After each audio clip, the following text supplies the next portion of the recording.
a todos, que el Señor nos bendiga mucho durante la tarde de hoy. Hoy vamos a continuar con nuestro estudio del libro de Nehemías y bueno, ya nos vamos acercando al final. Es un libro que tiene 13 capítulos y hoy vamos a estar estudiando el capítulo 11 completo y parte del capítulo 12. Un capítulo donde de nuevo nos encontramos con muchos nombres de personas, de genealogías, nombres de ciudades, y quizás a primera vista parece que no tiene mucho que enseñarnos, pero deseo que hoy el Señor nos recuerde que toda la Escritura es inspirada por Dios. Antes de leer los versículos, recordemos que el libro de Nehemías lo podríamos dividir del capítulo del 1 al 7. Lo que hemos estado viendo es la reconstrucción de la ciudad, especialmente de los muros de Jerusalén. Pero del capítulo del 8 al 10, que han sido los últimos sermones, lo que hemos estado viendo es la reconstrucción espiritual del pueblo. Ahora, en los versículos de hoy vamos a ver la unión de las dos cosas. El pueblo reconstruido por Dios va a venir a habitar en la ciudad que Dios había reconstruido.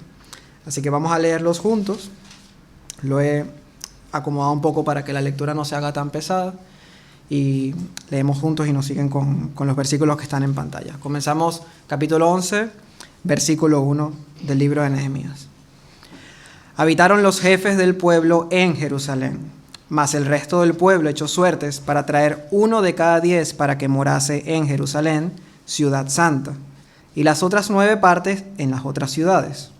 Y bendijo el pueblo a todos los varones que voluntariamente se ofrecieron para morar en Jerusalén. Estos son los jefes de la provincia que moraron en Jerusalén. Pero en las ciudades de Judá habitaron cada uno en su posesión, en sus ciudades, los israelitas, los sacerdotes y levitas, los sirvientes del templo y los hijos de los siervos del Salomón. En Jerusalén, pues, habitaron algunos de los hijos de Judá y de los hijos de Benjamín. De los hijos de Judá, y se nos da una lista de nombres, que moraron en Jerusalén, fueron 468 hombres fuertes. Y estos son los hijos de Benjamín, y también se dan sus nombres, 928. Y Joel, hijo de Sicri, era el prefecto de ellos, y Judá, hijo de Senúa, el segundo en la ciudad. De los sacerdotes también se nos da una lista de nombres, y Seraías era príncipe de la casa de Dios. Y sus hermanos, los que hacían la obra de la casa, 822. Y sus hermanos, jefes de familia, 242. Y Amasai y sus hermanos, hombres de gran vigor, 128. El jefe de los cuales era Sabdiel, hijo de Gedolim. De los levitas se nos dan sus nombres. Y Sabetai y Josabad, de los principales de los levitas, eran capataces de la obra exterior de la casa de Dios. Y Matanías, el principal, el que empezaba las alabanzas y acción de gracias al tiempo de la oración. Batbuquías, el segundo de entre sus hermanos. Todos los levitas en la santa ciudad eran 284. Los porteros, Acub, Talmón y sus hermanos, guardas en las puertas, 172. Y el resto de Israel, de los sacerdotes y de los levitas, en todas las ciudades de Judá, cada uno en su heredad. Los sirvientes del templo habitaban en Ofel, y Sija y Gispa tenían autoridad sobre los sirvientes del templo. Y el jefe de los levitas en Jerusalén era Uzi, de los hijos de Asaf, cantores sobre la obra de la casa de Dios. Porque había mandamiento del rey acerca de ellos, y distribución para los cantores para cada día. Y Petaías estaba al servicio del rey en todo negocio del pueblo. Tocante a las aldeas y sus tierras, algunos de los hijos de Judá habitaron en Kiriat Arba y sus aldeas, y se da el nombre del resto de las ciudades. Y habitaron desde Beerseba hasta el valle de Hinnom. Y los hijos de Benjamín habitaron desde Geba en diferentes ciudades. Y algunos de los levitas en los repartimientos de Judá y de Benjamín. Pasamos al capítulo 12. Estos son los sacerdotes y levitas que subieron con Zorobabel, hijo de Salatiel, y con Jesuá. Estos eran los príncipes de los sacerdotes y sus hermanos en los días de Jesuá. Y los levitas, y se nos dan sus nombres, que con sus hermanos oficiaban los cantos de alabanza. Y otros levitas con sus hermanos, cada cual en su ministerio. Jesuá engendró a Joiacim, y se nos da toda su genealogía. Y en los días de Joiacim, los sacerdotes jefes de familia fueron, y tenemos allí también sus nombres. Los levitas en días de Eliasib, de Joiada, de Johanán y de Jadúa fueron inscritos por jefes de familia. También los sacerdotes hasta el reinado de Darío el persa. Los hijos de Leví, jefes de familia, fueron inscritos en el libro de las crónicas hasta los días de Johanán, hijo de Eliasib, y los principales de los levitas y sus hermanos delante de ellos, para alabar y dar gracias conforme al estatuto de David, varón de Dios, guardando su turno. Matanías y otros guardas eran porteros para la guardia a las entradas de las puertas. Estos fueron en los días de Joiacim, hijo de Jesuá, hijo de Josadat, y en los días del gobernador Nehemías y del sacerdote Esdras, escriba. El título del sermón de hoy es Habitando la ciudad de Dios para tener el privilegio de avanzar su reino.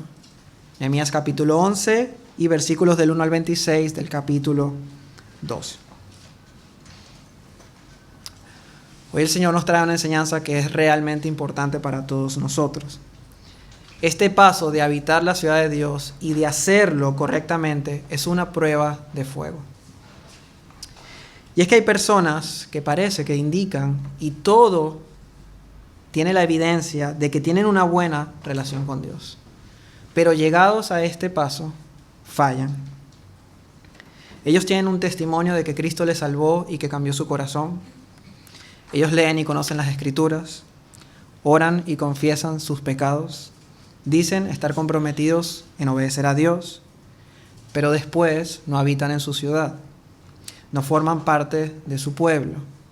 Sus vidas no se viven como parte de una comunidad de creyentes. Estas personas pueden que visiten la ciudad, pero no habitan la ciudad. Pero por otra parte, esta enseñanza es importante porque hay personas que sí que habitan en la ciudad de Dios, pero no saben ni quieren aprender a hacerlo de la manera correcta. No saben lo que es tener comunión, servir a los demás o lo que es estar bajo autoridad.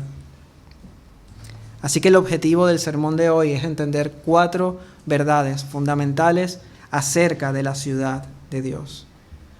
Primero, que Dios habita de una manera especial en medio de ella. Segundo, que estamos llamados a habitarla, no a visitarla. Tercero, que debemos habitarla de la manera que Dios nos dice en su palabra. Y cuarto, recordar que es un privilegio habitar en su ciudad. Y el esquema que he preparado para la predicación de hoy es el siguiente, lo vemos en pantalla. Primera parte, vamos a ver lo que representa la ciudad de Jerusalén el día de hoy.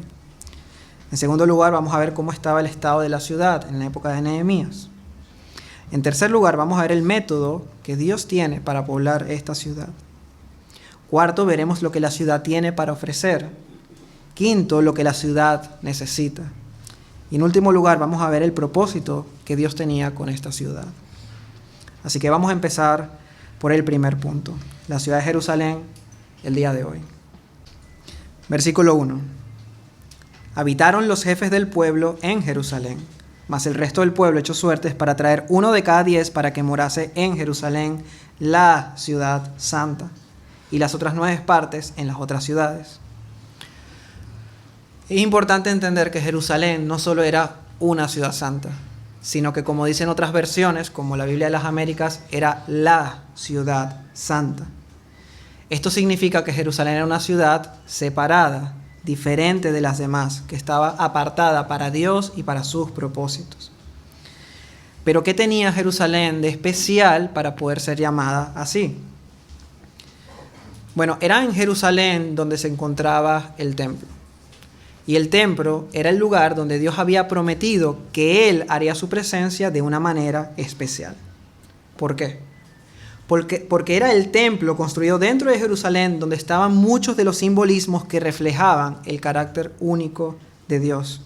Un carácter que es santo, que significa que es apartado, diferente a los dioses que tenían las demás naciones.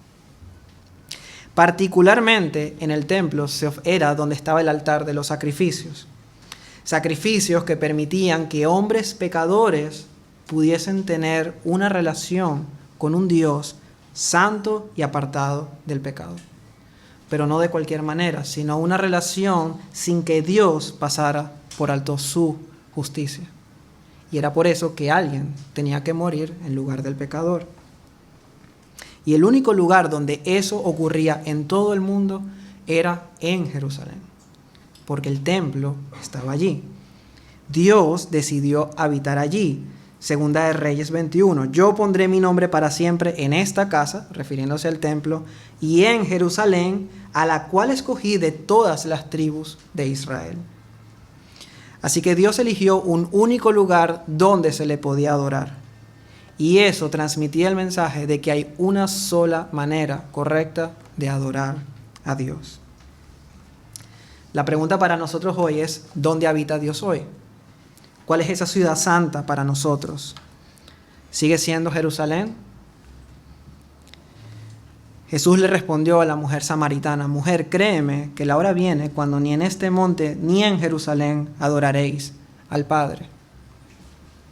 Hoy nosotros ya no adoramos en Jerusalén, porque desde ese momento glorioso en que el Hijo de Dios vino a este mundo para vivir, morir y resucitar, para perdonar nuestros pecados y para la gloria del Padre, ahora todos los que creen en su nombre ya no adoran en un lugar, sino en una persona.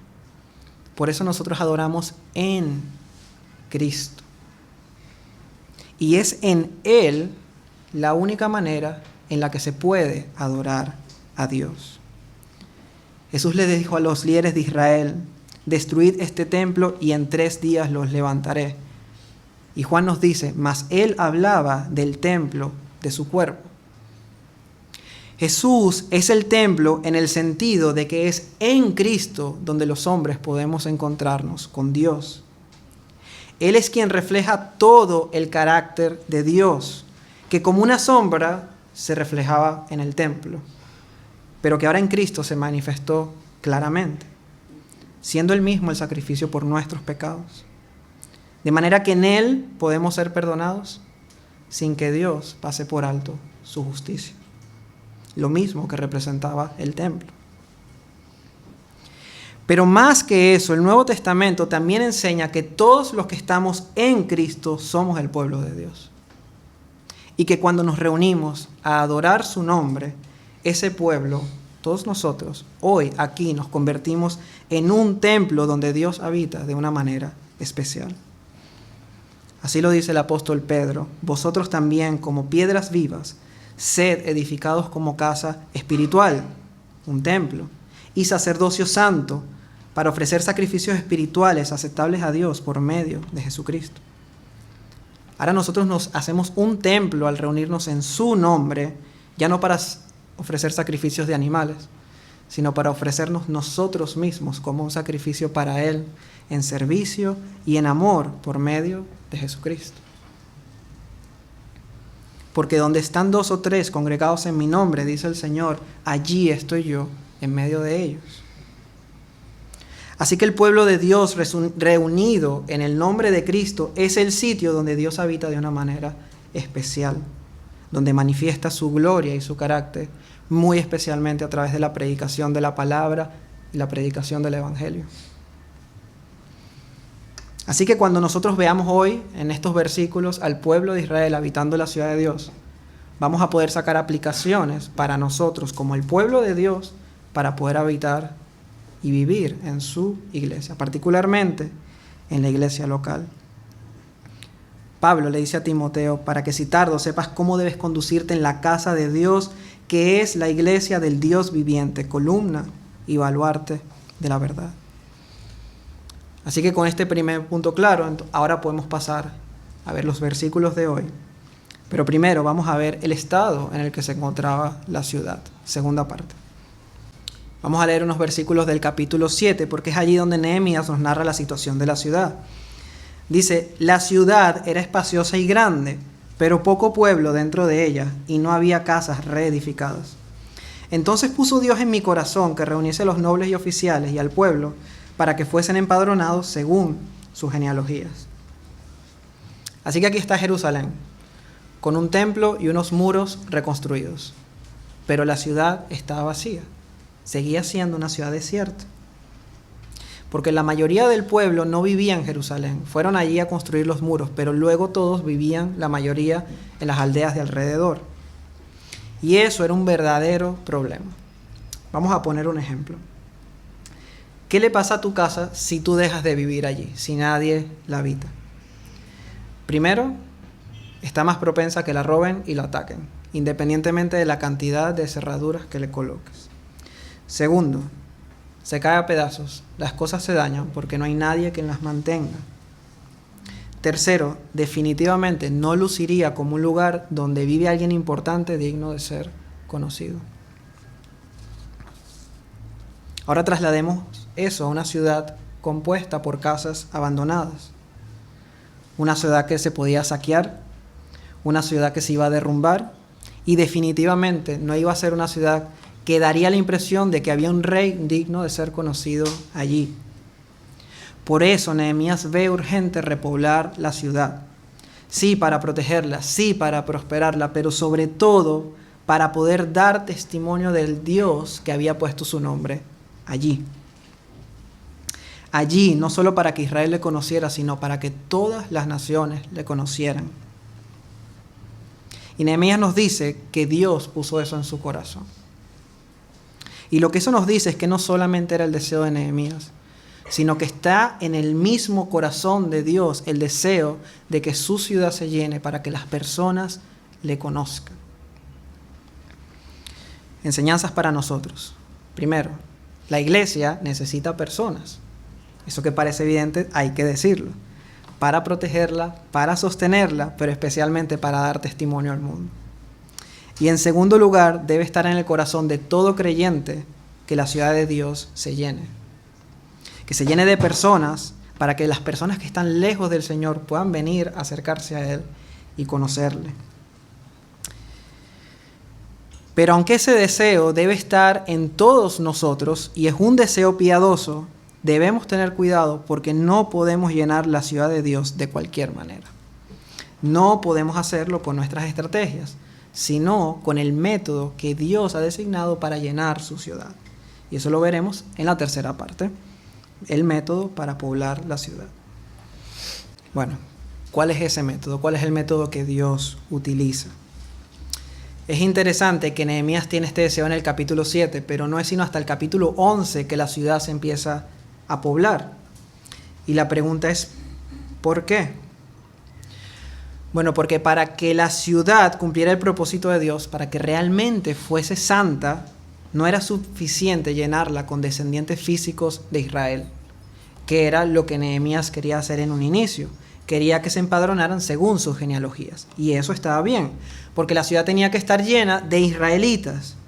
Pero Dios quería que esté llena de verdaderos israelitas. Y eso nos lo explica Pablo en Romanos 2.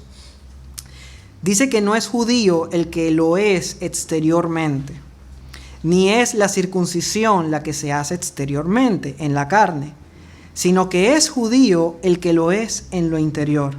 Y la circuncisión es la del corazón, en espíritu, no en letra, la alabanza del cual no viene de los hombres, sino de Dios. Y antes de poblar la ciudad, eso fue lo que Dios hizo en ellos. Por eso los capítulos del 8 al 10 están entre el deseo de Nehemías de poblar la ciudad y el hecho real de que la ciudad fue poblada, porque Dios en el medio hizo algo. Dios le circuncidó el corazón con la espada de su palabra, cuando Esdras las predicó fielmente junto con los levitas. Eso fue lo que vimos en el capítulo 8, primera parte. Y por el poder de su espíritu les dio un profundo arrepentimiento por sus pecados. Y por el mismo poder les dio un gran gozo por la fe en el perdón de Dios. Es decir, que Dios les hizo nacer de nuevo antes de entrar a la ciudad. ¿Quiénes pueden habitar en Jerusalén? ¿Quiénes pueden formar parte de su iglesia? Todos aquellos que se han arrepentido de sus pecados y han confiado únicamente en Cristo como su Señor y Salvador para recibir perdón y vida eterna. Ese es el requisito. No es llenar la ciudad por llenarla. Este requisito es indispensable. Y la enseñanza para nosotros es que si queremos que la iglesia se llene, debemos predicar la palabra fielmente. si queremos que se llene de verdad, no solo de personas, sino de verdaderos adoradores. Debemos renunciar a todas nuestras brillantes ideas para que la iglesia se vea más atractiva para los de afuera. Sí, debemos mostrar amor, debemos mostrar gracia, misericordia, pero siempre debemos predicar la palabra fielmente, aunque a las personas no les guste. Nuestras estrategias pueden llenar más la iglesia, pero nunca la llenará de verdaderos cristianos. Pero predicar la palabra como Dios quiere, sí la llenará. La llenará con todos aquellos a los que Dios en su soberanía decida llamar. Debemos recordar que sus ovejas van a oír su voz, y Él las conoce, y ellas le van a seguir, y Él les va a dar vida eterna, y no perecerán jamás, y nadie las va a arrebatar de su mano. Cuando lo hagamos así, la iglesia crecerá lentamente, y debemos ser pacientes. Los pastores deben estar recordándose constantemente que debemos predicar fielmente la palabra, pero la congregación debe estar convencida de que ese es el método que Dios quiere utilizar. Así que con esto en mente y entendiendo que la única manera de que la iglesia venga más personas y se queden es predicando fielmente la palabra, vamos a pasar a ver lo que la iglesia ofrece, lo que esta ciudad de Dios ofrece a los que vienen a ella. Y vamos a recordar lo que vimos en los capítulos del 8 al 10. Así que en el capítulo 8 vimos a Esdras predicando la palabra, pero también vimos luego que Jerusalén durante el mes séptimo se llenó de decenas de miles de personas para celebrar las fiestas del séptimo mes. Y vimos a un pueblo que se reunía como un solo hombre. ¿Para qué? Primero, para escuchar la palabra de Dios y celebrar las fiestas ceremoniales. Segunda parte del capítulo 8. Se reunían juntos para orar y arrepentirse de sus pecados. Capítulo 9.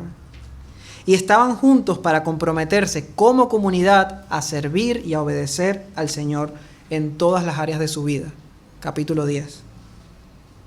Y todo eso lo hacían juntos, no solos individualmente en una relación personal con el Señor que debemos tener. Pero el Señor está haciendo un énfasis en que nuestra relación con Él se refleja en nuestra relación con su pueblo. Y eso que sucedió en Jerusalén es la iglesia. Hechos 2:42 lo vemos así. Ellos perseveraban en la doctrina de los apóstoles, que es la palabra de Dios, en la comunión unos con otros, en el partimiento del pan y en las oraciones. Y eso es lo que la iglesia tiene para ofrecer. Palabra, oración, una comunidad para crecer espiritualmente. ¿Nos parece poco que eso sea todo lo que tiene para ofrecernos? ¿O vemos esto como un gran regalo de Dios para nuestras vidas? Otra enseñanza para nosotros. La verdadera comunión, y esto es muy importante que todos lo entendamos, la verdadera comunión no se trata de pasar tiempo juntos. Por ejemplo, de reunirnos a comer, de reunirnos en alguna casa. Ninguna de estas cosas son malas, es una bendición. Pero muchas veces las confundimos con tener comunión. Hay personas en la iglesia que no tienen comunión. No estudian la palabra junto a sus hermanos. No oran con ellos. No aprenden a obedecer juntos. Pero si en la iglesia se hace alguna reunión donde hay alguna comida, ahí aparecen de primeros. Pero todo lo demás no lo hacen. Y lo más triste es que ellos piensan que están teniendo comunión, pero no es cierto. Porque eso no es comunión, sin ser algo malo, de nuevo. El tiempo juntos no produce comunión. Es al revés. La comunión produce que deseemos pasar tiempo juntos.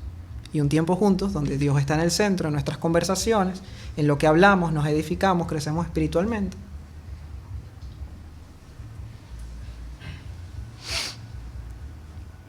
Tener comunión es eso, es compañerismo cristiano, servir juntos, juntos para edificarnos, no solo para comer y para pasear.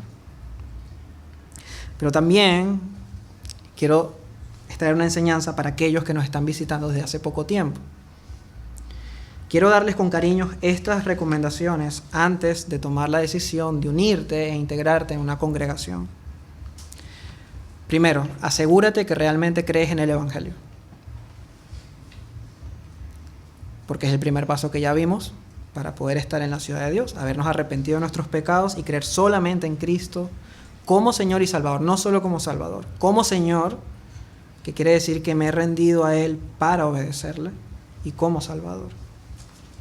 Segundo, asegúrate que quieres estar en la iglesia por la palabra de Dios, por las oraciones y para tener una comunidad con la que crecer juntos espiritualmente. Tercero, pasa un tiempo prudente viniendo los domingos para escuchar la palabra de Dios antes de integrarte en cualquier grupo de la iglesia. La experiencia nos dice que el 99% de las personas, y van a creer que este número es exagerado, pero no lo es. Podría ser el 100%, pero he dejado lugar por si a las dudas. El 99% de las personas que piden unirse a algún grupo en la iglesia con menos de un mes de estar asistiendo, lo que sucede es, o no aparecen a la primera, o a la segunda reunión ya no van más. Y eso es un problema, porque eso hace que la iglesia pierda tiempo. Y la persona termina avergonzada porque no ha cumplido un compromiso que hizo que iba a hacer. Entonces ni siquiera termina volviendo a la iglesia después. Por eso desde esta iglesia lo primero que hacemos es animar a las personas a estar fielmente expuestas los domingos a la predicación del Evangelio, hasta que estén seguros de que entonces sí quieren pasar a integrarse en la congregación. Y todos aquellos que lo han hecho así, ha sido mucho más eficiente su integración dentro de la iglesia, progresiva y eficiente. He visto muchas personas con un entusiasmo increíble de venir a la iglesia, pero luego se marchan. Por supuesto que podemos ministrarles, ayudarles, orar por ello, pero lo mejor y lo que podemos nosotros siempre recomendarlo es que se dediquen a escuchar fielmente la palabra de Dios domingo tras domingo. Ese es el primer servicio que pueden hacer para la iglesia. Y evidentemente eso no significa que estoy animando a las personas a que estén un año sentadas, escuchando y nunca pasar a integrarse. Como nos dice Pablo, hágase todo decentemente y con orden. Pero una vez que encontramos esa comunidad donde Dios nos da todos los medios de gracia para crecer espiritualmente, nos damos cuenta también de que cada creyente no solo está para recibir, sino que tiene una responsabilidad con esa ciudad, con la ciudad de Dios. Quinta parte, lo que la ciudad necesita. Aquí vamos a pasar por los diferentes versículos, vamos a empezar del 1 al 2. Habitaron los jefes del pueblo en Jerusalén, mas el resto del pueblo echó suertes para traer 1 de cada 10 para que morase en Jerusalén, ciudad santa, y las otras 9 partes en las otras ciudades. Y bendijo el pueblo a todos los varones que voluntariamente se ofrecieron para morar en Jerusalén. Ahora, después de haber visto a 50,000 personas con pasión escuchando la palabra de Dios, quizás hubiésemos esperado que hubiesen listas de espera para poder ir a vivir en Jerusalén. Pero estos versículos nos dicen que no fue así. El versículo 1 nos dice que hubo que echar a suertes para traer el 10% de la población a morar. Es cierto, primero habitaron los jefes del pueblo y dieron el ejemplo, pero la ciudad no solo podía prosperar con líderes, también necesitaba personas, familias, necesitaba del pueblo, no solamente de aquellos que le lideraban. Pero la pregunta que nos vamos a hacer es ¿por qué era tan difícil ir a vivir en Jerusalén? Y antes de entrar en detalle, la respuesta a esa pregunta era que tenían que hacerlo por fe y no por vista. Porque a primera vista esa ciudad no tenía absolutamente nada que entregarles a ellos. Pero había que hacerlo por la fe porque era la voluntad de Dios. ¿Qué necesitaba esta ciudad? Vamos a ver 5 cosas que necesitaba, o 5 características que necesitan los creyentes. Esta ciudad necesitaba personas, ya vimos que no solo personas, sino verdaderos creyentes, pero además creyentes dispuestos, primera parte, a hacer sacrificios. ¿Por qué era un sacrificio ir a vivir en Jerusalén? Bueno, Jerusalén era un lugar peligroso. Si recuerdan en los capítulos 4 y el capítulo 6, tenían ejércitos en el norte, en el sur, en el este, en el oeste, que estaban atacando la ciudad para que los muros no se reconstruyeran. Era una ciudad con muchos enemigos. En segundo lugar, ir a Jerusalén representaba dejar sus tierras, sus aldeas, sus casas, sus familiares, amigos. Ir a Jerusalén, en tercer lugar, requería adaptarse a nuevas formas de trabajo. La mayoría de los israelitas estaba acostumbrado a trabajar la tierra, pero en la ciudad ese tipo de trabajo no estaba disponible. Tenían que adaptarse a nuevas formas de trabajo para poder habitar allí.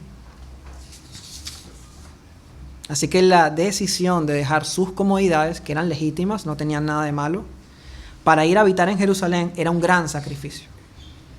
Y es el mismo sacrificio que nos exige Jesús hoy, como el costo por ser sus discípulos. En segundo lugar, la ciudad necesitaba creyentes dispuestos a comprometerse. Primero a sacrificarse, pero luego a comprometerse. Y era un compromiso porque la ciudad tenía que ser habitada. Y esa es una palabra clave en este capítulo. No visitada, no frecuentada, sino habitada.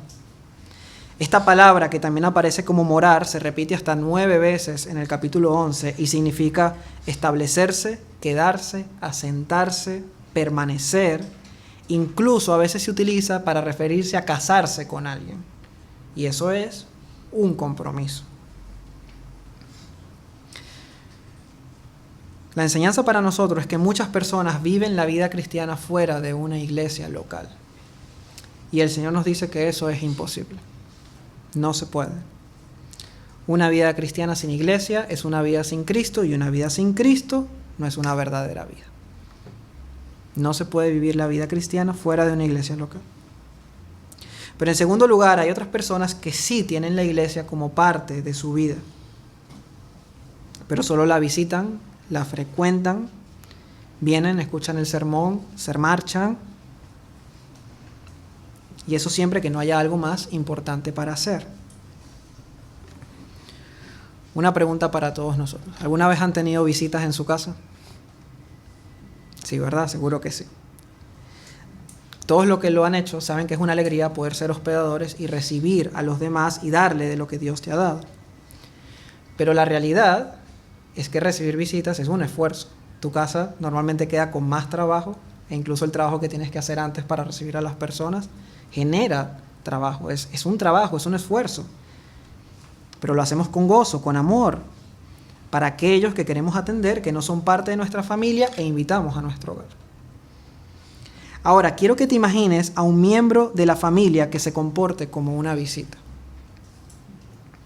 Que llega a la hora de la comida, a veces llega tarde, come y se va. ¿Creen que esa persona es una bendición para esa familia? Esa persona es una carga. Esa persona solo da más trabajo. Y sé que es duro decirlo así, pero es que es la realidad. Y evidentemente no me estoy refiriendo a las personas que están conociendo a la iglesia, que tienen pocos meses con nosotros. Hablo de personas que pueden tener 1, 2, incluso más de 3 años con nosotros y todavía se comportan como visitas, y no puede ser. No hay sacrificio, no hay compromiso, solo recibir de los demás. Eso no es lo que Dios quiere para nosotros como cristianos. Si nosotros realmente somos miembros de la familia de Dios, como dice la Escritura, tenemos que empezar a comportarnos como tales. Tenemos que ser responsables y agradecidos con Dios en ese sentido. El llamado es a que nos consideremos unos a otros para estimularnos al amor y a las buenas obras, no dejando de congregarnos como algunos tienen por costumbre, sino exhortándonos, y tanto más cuanto veis que aquel día se acerca. Cuanto veis que aquel día se acerca. Es una advertencia. La advertencia es que aquel día es el día en que Cristo vuelva, y Cristo no viene por individuos. Cristo viene por su iglesia. Cristo viene por un pueblo. Y los que no sean parte de ese pueblo, que tiene que manifestarse en la práctica, van a quedarse por fuera. No existe tal cosa como la vida cristiana fuera de una congregación. Ahora, ¿es difícil? Claro que sí, todos lo sabemos. Y lo vemos en estos versículos. Este pueblo que se había entregado al Señor está pasando por una lucha. Es una prueba que Dios ha traído para que ellos se demuestren a sí mismos si van a hacer el sacrificio. Pero no quiero que nos olvidemos de algo fundamental que podemos pasar por alto. ¿Se dan cuenta de que estamos hablando de que Dios habitaba en esa ciudad? Y que solo eso debería ser suficiente para que todos quisieran ir allí. ¿Será que creemos que es Dios quien necesita que nosotros habitemos su ciudad? ¿O somos nosotros los que necesitamos habitar en su presencia? Y Él nos está regalando ese privilegio, que no es una carga, es un privilegio. Es un sacrificio, pero es un privilegio. En tercer lugar, la ciudad necesita creyentes dispuestos a responder al llamado de Dios. En Proverbios 16 se nos dice que la suerte se echa en el regazo, mas de Yahvé es la decisión de ella. Y es porque aquí se echaron suertes para ver quién venía a la ciudad. Echar suertes era un mecanismo que era válido en el Antiguo Testamento para tomar ciertas decisiones, como por ejemplo, quiénes van a ir a habitar la ciudad. No tenía nada de supersticioso, no era nada no bíblico, simplemente era una manera de saber cuál es la voluntad de Dios en un asunto que igual no estaba explícitamente revelado en su palabra. Ahora, la enseñanza para nosotros es que aunque por sí mismo este pueblo no fue a habitar en la ciudad, todos estuvieron dispuestos a ser elegidos por Dios si así Dios lo decidía. O sea, ellos estaban dispuestos a sujetarse a la voluntad de Dios si la suerte caía sobre ellos. Quizás los podemos imaginar orando: Señor, se me haría muy difícil dejar todo atrás para ir a habitar allí, pero si me toca, yo voy a ir. No fueron voluntariamente, pero si Dios les llamaba, ellos iban a ir. El versículo 2 nos dice que bendijo el pueblo a todos los varones que voluntariamente se ofrecieron para morar en Jerusalén. Y es una frase difícil de interpretar. Difieren los comentaristas entre si esta gente que fue voluntariamente eran los mismos que fueron escogidos por suerte, o era un grupo aparte que fue como más espiritual, por así decirlo, ¿no? Es difícil saberlo, pero lo cierto es que ambas cosas están en este versículo. Sujeción a la voluntad de Dios y además hacerlo voluntariamente. Yo personalmente creo que el pueblo bendijo a todos los que fueron escogidos por suerte, porque todos ellos estaban haciendo un gran sacrificio para servir al otro 90% que iba a vivir en sus aldeas. Porque ir a Jerusalén era ir a servir a los demás, porque el templo no era para los que estaban en Jerusalén, era para toda la nación. Así que no me imagino a los que se quedaron diciendo, pues solamente vamos a bendecir a estos 15 y a los otros 800. No. Creo que pidieron la bendición de Dios sobre todos aquellos que fueron a la ciudad, que luego de ser elegidos lo hicieron voluntariamente, con buen ánimo, de buena gana, luego del llamado de Dios. Y eso también lo necesita la iglesia hoy, que las personas respondan voluntariamente, de buena gana, a ese llamado que Dios nos hace a comprometernos con su ciudad, que es la iglesia. El llamado de las Escrituras es que nos ruega por las misericordias de Dios que nos presentemos nosotros como un sacrificio vivo para Dios, santo, agradable, y que ese es verdaderamente un culto racional. Y es un llamado a que no a que el 10% de la iglesia lo haga, sino a que toda la iglesia lo haga así.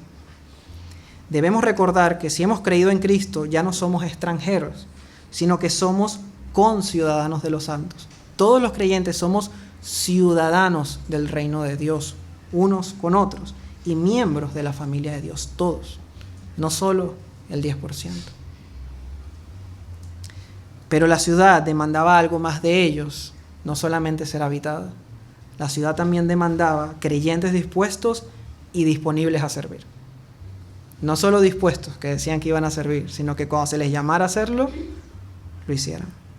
Vamos a verlo en el versículo 3. Este versículo nos muestra una descripción de quienes habitaron Jerusalén. Dice, estos son los jefes de la provincia que moraron en Jerusalén, pero en las ciudades de Judá habitaron cada uno en su posesión, en sus ciudades. Los israelitas, los sacerdotes y levitas, los sirvientes del templo y los hijos de los siervos de Salomón. Lo que vamos a ver a continuación es una descripción de aquellos jefes de la provincia que moraron en Jerusalén. Y para no leer otra vez todos los versículos, he preparado un pequeño esquema de cómo están distribuidos estos versículos.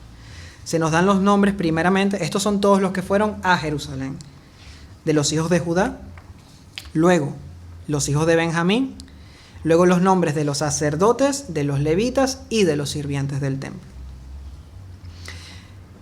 Pero ¿qué enseñanzas podemos sacar de esto? Pues también he sacado de estos versículos las frases más importantes que nos pueden mostrar qué tipo de servicio fueron estas personas a hacer en la ciudad.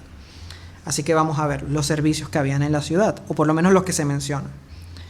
Primero, que habían hombres de guerras que iban a defender esa ciudad. Otros se iban a encargar de ofrecer los sacrificios, como los sacerdotes. Otras personas se iban a encargar del exterior del templo, es decir, de todo lo que tenía que ver con su fachada, pero también todo lo que tenía que ver con los materiales que había que traer desde afuera hacia el interior del templo. Luego estaban los que cantaban en las alabanzas. Por otra parte, los que guardaban la entrada del templo y todas las diferentes entradas del templo. Luego, habían personas que mantenían el interior del templo, o sea, no solo levitas y sacerdotes, sino que mantenían las cosas fundamentales para su mantenimiento, como la limpieza, por ejemplo. Y por último nos encontramos con un encargado de los negocios del rey, que se encargaba de mantener la relación entre Jerusalén y el rey de Persia, como por ejemplo con asuntos de impuestos. Luego tenemos un pasaje paralelo a Nehemías 11, donde se nos dicen más oficios todavía. Está en primer libro de Crónicas, capítulo 9.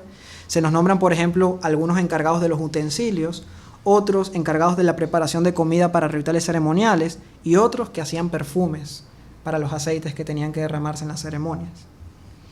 Todos tenían una función. Unas eran más visibles, otras eran más visibles, pero todos tenían una responsabilidad para el correcto funcionamiento del templo y de la ciudad. Y es importante que todos estos versículos nos nombran el servicio que ellos hacían en Jerusalén, particularmente, no fuera de ella. ¿Qué quiero decir con esto? Que está bien que todos nosotros sirvamos al Señor en nuestros trabajos, en nuestros hogares, con nuestras redes sociales. Eso es algo que todos nosotros debemos hacer. Pero la pregunta para nosotros es, ¿cuál es tu responsabilidad en tu iglesia local? ¿De qué te encargas para que toda la logística de tener un culto de adoración pueda funcionar? Para que así se pueda predicar el Evangelio. ¿Cuál es tu función dentro del sostenimiento del ministerio, de la predicación de la palabra semana tras semana? Eso es una respuesta que todo miembro de una iglesia debe, esa es una pregunta que todo miembro de una iglesia debe tener una respuesta específica. Si tienes más de un año con nosotros y todavía no tienes una responsabilidad, hay algo que está fallando. Y el llamado es a que te comprometas, a que te sacrifiques, a que entiendas y te sujetes al llamado de Dios de servirle en su iglesia. Si no sirves, no estás habitando la ciudad. Puede que la visites, pero no formas parte de ella. Y no quiero que seas una de esas visitas de las que hemos estado hablando. Quiero que seas parte de la familia de Dios y disfrutes del privilegio de servir al Señor Jesús. Así que según el don que has recibido de Dios, ministralo, sirve a los demás como un buen administrador de la multiforme gracia de Dios. Y última característica, que tiene una importancia fundamental, y es más importante de lo que cualquiera de nosotros se pueda imaginar. ¿Todo creyente debe estar dispuesto a servir? Sí, pero debe estar dispuesto a servir bajo autoridad. Bajo autoridad. También he extraído las frases más importantes de todos estos versículos con respecto a la autoridad en el servicio. Vamos a verlo. En el versículo 9 se nos dice que había un prefecto, que era una autoridad civil, y un segundo al mando en la ciudad. También se nos nombra al sumo sacerdote. Luego está el jefe de los sacerdotes en la parte práctica de ofrecer sacrificios. También se nos nombran los capataces o los directores de la obra exterior del templo. En las alabanzas había un principal y un segundo. Hay dos personas que eran las autoridades sobre los sirvientes del templo, y también estaba el jefe de los levitas. ¿Qué nos enseña esto? Que cada oficio en esa ciudad tenía autoridades. Y esto nos enseña que la iglesia también necesita tener diferentes autoridades, no solamente los pastores, porque aquí hay muchas cosas que hacer y se necesitan personas que asuman autoridad y sean responsables por esos diferentes servicios. Pero también nos enseña que todos aquellos que servían en Jerusalén tenían que hacerlo bajo la autoridad de otros. ¿Para qué? Para que ese servicio se hiciera de manera correcta y ordenada. Estos versículos lo que muestran es orden, armonía, unidad. Y la pregunta, alineada con la pregunta anterior de cuál es tu responsabilidad específica en la iglesia, es ¿a qué autoridad le rindes cuenta por tu servicio a la iglesia? O sea, ¿quién está supervisando tu servicio? ¿Le rindes cuenta a alguien? De nuevo, si no podemos dar respuesta a esta pregunta, hay algo que no está bien. Y esto es una piedra de tropiezo para muchos. Muchos que quieren servir al Señor, pero que quieren hacerlo a su manera. Y no podemos servir al Señor a nuestra manera. Así no podemos avanzar su reino. Porque servir bajo autoridad requiere una virtud cristiana fundamental, que es la humildad.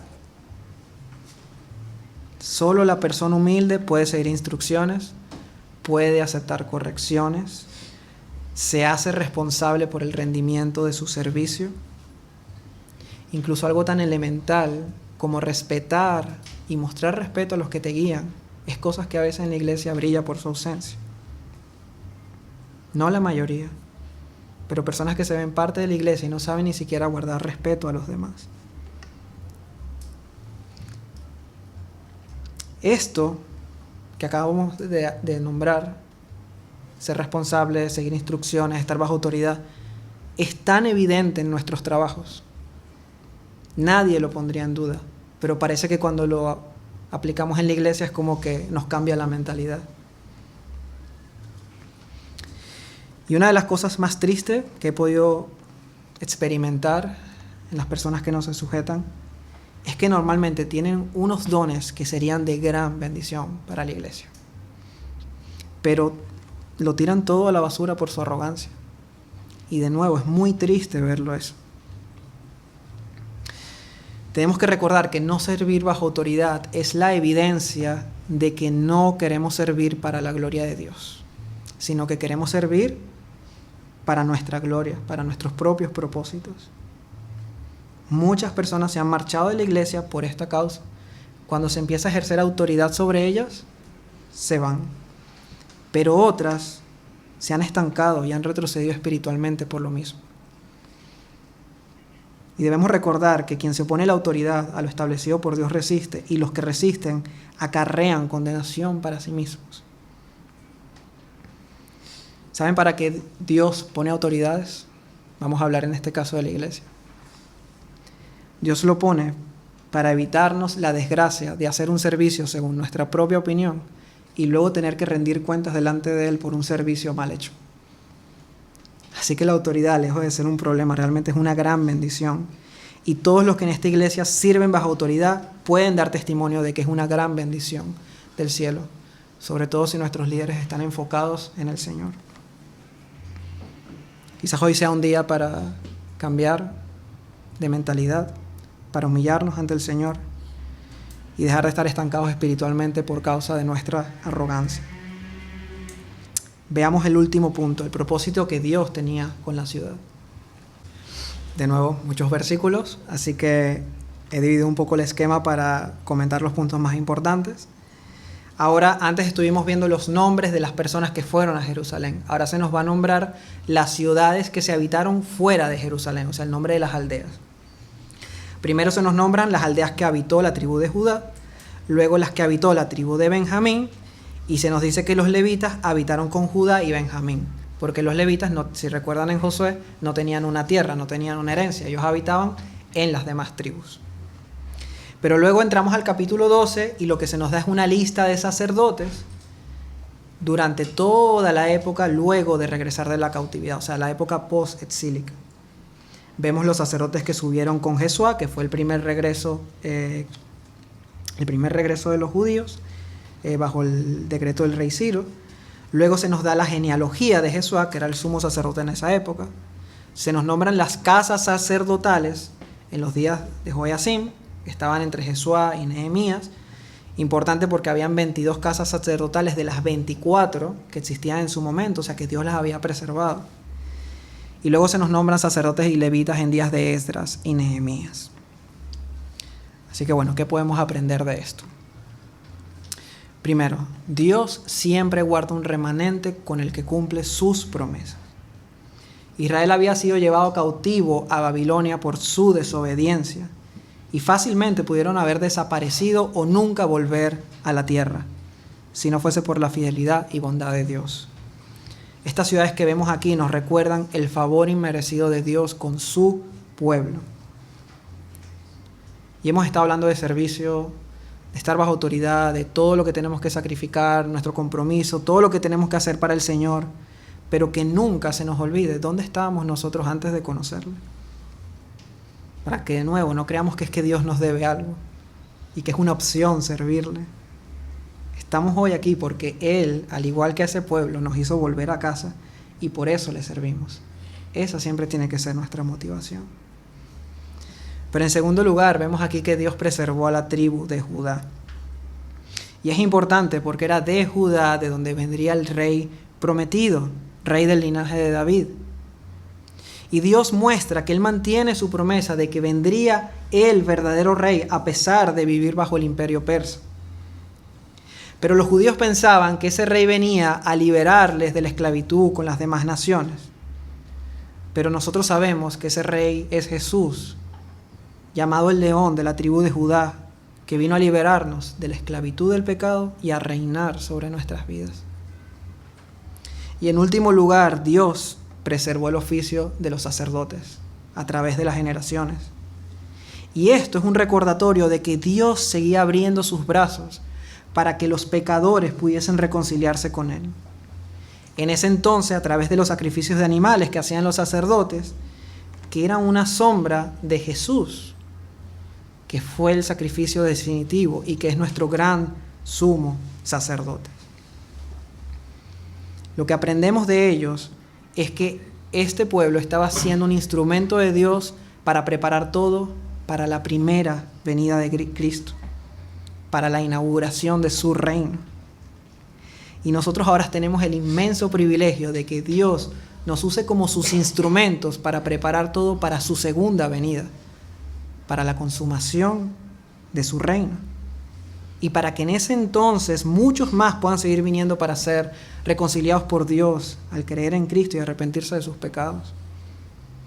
¿Y no debería eso motivarnos a servirle mejor cada día en Jerusalén?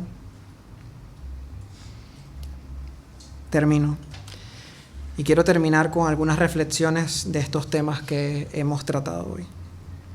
Cuando preparaba el sermón, algo que se me vino a la mente fue, otra vez tengo que predicar acerca del servicio.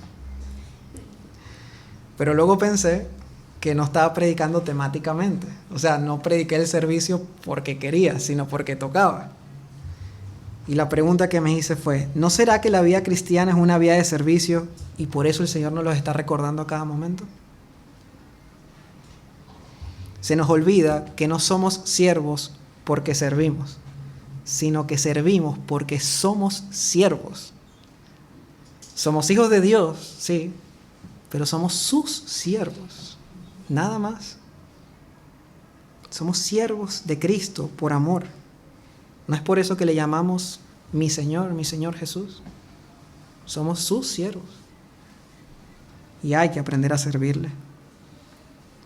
La segunda reflexión es que muchos quieren llegar y encontrarse una iglesia donde tengan todas las comodidades ya hechas. Un gran local, un gran grupo de alabanza, ministerios de jóvenes, planes vacacionales. Pero ¿cuántos ven en una iglesia pequeña y fiel una ciudad donde edificar sus vidas para ayudar a esa iglesia a ser lo que Dios quiere que sea? ¿Cuántos aquí piensan que puedo ofrecer yo a esa ciudad y a sus habitantes en vez de lo que esa ciudad me puede ofrecer a mí? La tercera reflexión es que los que habitaron en Jerusalén, recuerdan el versículo 2, se llevaron la bendición de Dios. El pueblo bendijo, pidió la bendición de Dios para los que fueron a Jerusalén. Y otra bendición grande que vemos en estos versículos es que Dios recordó el nombre de cada uno de ellos, independientemente de lo que hacían. Desde el servicio más visible hasta el menos, Dios los contó todos y los nombró. y sabía exactamente cuántas personas le estaban sirviendo de verdad. 468 de Judá, 928 de Benjamín, 822 sacerdotes, 284 levitas. Nuestro trabajo para el Señor no es en vano, independientemente en qué trabajemos. Y para Él es tan importante el que predica como el que limpia. Pero lo importante es que lo haga con sacrificio, con compromiso, con disponibilidad, bajo autoridad, para la gloria de Dios. Y eso sí lo ve Dios. Cuarta reflexión. La vida en el cielo, la Jerusalén celestial, se nos describe como una ciudad donde serviremos a Dios, pero sin pecado. La manera en la que vivimos en su ciudad hoy, que es la iglesia, que es una sombra de esa Jerusalén celestial, es lo que evidencia en qué ciudad vivirás en la eternidad. Viviremos en la eternidad de la manera en la que estamos viviendo ahora. Si no le queremos servir ahora, ¿por qué vamos a querer servirle después? Sírvele ahora para que te demuestres a ti mismo que le servirás allí. Pero ahora sí sin pecado, que es lo que todo verdadero siervo del Señor desea. Hacerlo bien y solamente para su gloria. Y por último, si hoy estás aquí y todavía no te has rendido al amor de Cristo, tienes que saber que el Señor Jesucristo está hoy aquí. De verdad. No como una metáfora. Él se ha reunido aquí. Él ha hecho su presencia aquí de una manera especial en este templo formado por todos aquellos que nos reunimos en su nombre y que hemos creído en Él. Y es Él quien personalmente te hace un llamado urgente a que te arrepientas de tus pecados, a que abandones tu maldad y te acerques a Él por la fe. Que te acerques a Él como una piedra viva que desechada ciertamente por los hombres, pero para Dios es escogida y preciosa. Cristo es tan precioso para Dios que es en base a lo que los hombres decidan hacer con Jesús, lo que Dios usará para juzgarnos a cada uno de nosotros. Porque el que cree en el Hijo tiene vida eterna, pero el que rehúsa creer en el Hijo no verá la vida, sino que la ira de Dios está sobre él. Así que hoy te animo y el Señor te llama a que te rindas y pongas toda tu fe en Él para perdonar todos tus pecados y disfrutes de la vida eterna, y hasta que eso pase, formes parte de su ciudad hasta que venga la Jerusalén celestial. Amén. Vamos a orar.